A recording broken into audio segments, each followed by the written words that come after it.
Hello and welcome to this class, which is all about drawing and painting in one of my all-time favorite apps for the iPad called Procreate. Before we get started, there are a few things that you're going to need for this class. The first thing you're going to need, obviously, is an iPad. And the second thing you're going to need is an app called Procreate. It's available in the App Store for only $6. Right now, the only platform that runs Procreate is an iPad, so it's not available for Android or Windows or Mac yet.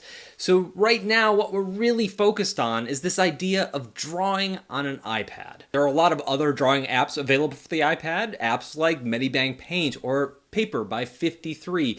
We're going to be focusing on Procreate because I think it is the most fully featured drawing and painting app available on the iPad. Now you may be wondering what else you may need for this course, like do you need a stylus? The answer to that is no, you don't need a stylus. I like to use a stylus because it gives me more accuracy, but you could definitely draw with your finger. The stylus may give you a little bit more control and it's a little easier to see where that line is coming out because it's not as thick as your finger.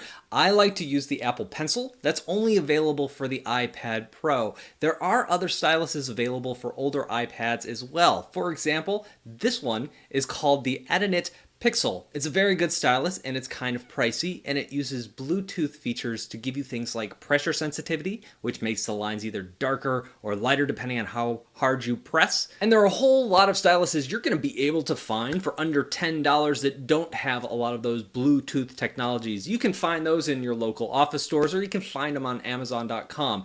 Like I said, you don't need those, but some people find that they're a little more accurate when they're using a stylus as opposed to their finger. And lastly, I want to talk a little bit about the setup of this course. You've probably already noticed that there is a blue bar over there that has the outline of this chapter in it. Every chapter is going to have the outline in it and other information that you might find useful as you go through this course. Also, I'm going to be talking a lot about Procreate and walking you through all of the features of that app. However, I personally learn best when I am doing, when I am hands-on, when I am drawing something. That's when I remember things. That's when they stick in my mind. And so that's how I've set up this course. Now, that doesn't mean you have to be a professional artist to walk through any of these. I try to use examples that anybody can do. We go through a simple comic strip, we draw a simple strawberry, and even later on we get into more advanced things, but they're very simple. It's just techniques layered upon techniques layered upon techniques, and those are all techniques I'm going to be teaching in this class in Procreate. So I guess we're ready, so we can just jump into Procreate and start drawing.